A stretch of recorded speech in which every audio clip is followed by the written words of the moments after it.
कब मिलेगी काया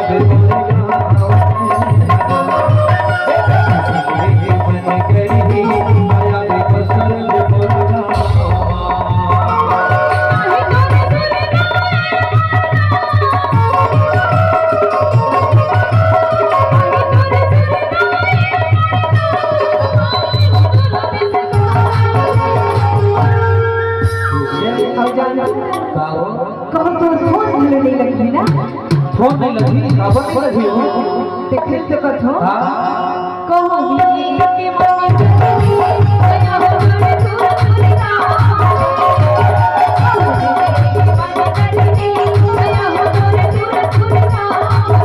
अभी मोर सुरता अभी मोर सुरता आवाज में बोला सिखा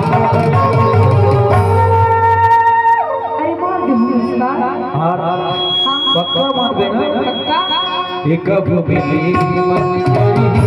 आया मोर सूरज पूरा एक मन करी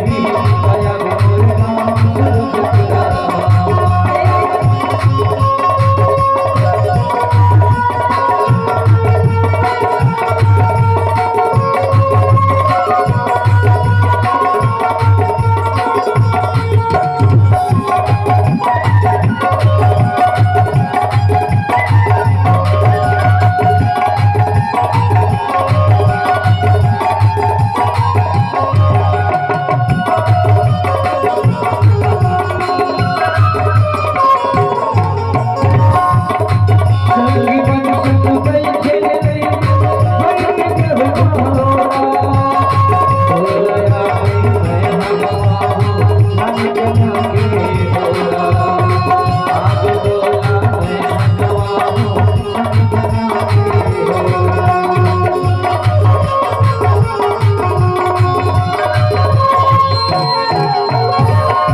कब मिलेगी मन करी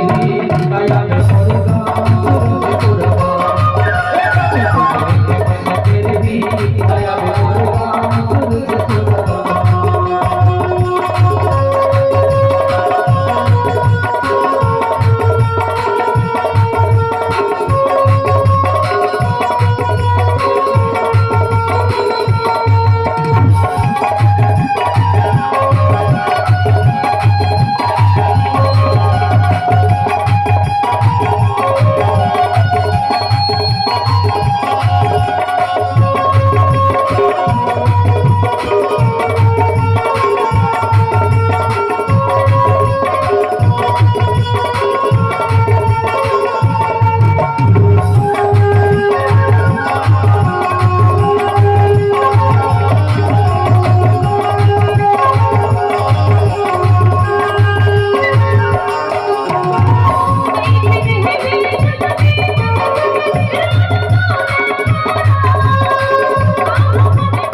तभी तो कथो हाँ कहूँ मिले के मन करे नया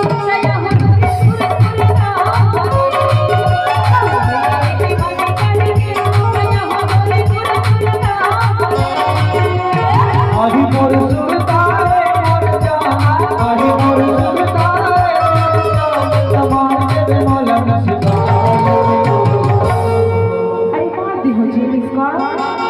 दिमाग में हलूस ना हाँ एक कब मिले के मन करी दया और सुर